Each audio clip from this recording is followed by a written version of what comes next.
கேளுங்களேன். நம்ம இப்போ வருகிற தை அமாவாசை அன்னைக்கு என்ன செய்ய வேண்டும்னு பார்க்குறோம். வந்து அன்றைக்கு வந்து எல்லா அமாவாசைய விட அது ரொம்ப சிறப்பு வாய்ந்த அமாவாசை, தை அமாவாசை. அன்று நம்ம தர்ப்பணம் செய்தா ஒரு வருடத்துக்கு உள்ள பித்திருக்களுக்கு கொடுத்த உணவு உணவு அவங்களுக்கு.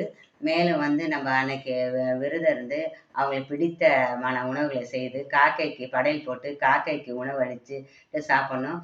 மேலும் அவங்க படத்தை சுத்தம் செஞ்சு நம்ம முன்னோர்கள் படத்தை மஞ்சள் குங்குமம் விட்டு அதை வந்து கிழக்கோ இல்லை வடக்கு பார்த்த வச்சு நம்ம பூஜை செய்யணும். செஞ்சதுக்கப்புறம் நம்ம வந்து என்ன செய்யணும், அன்னத்தை காக்கைக்கு இட்டு தான் சாப்பிட்ணும். நம்ம வந்து மாற்றுத்திறனாளிகளுக்கோ இல்லை வந்து ரோடோரம் இருக்க பிச்சைக்காரர்களுக்கு கொடுத்தா அவ்வளோ நல்லது.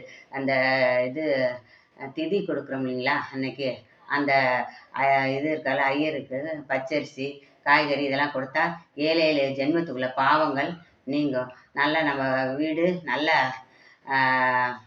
சிறப்பாக அமையும். எல்லாமே நல்லதே நினைங்க, நல்லதே நடக்கும்.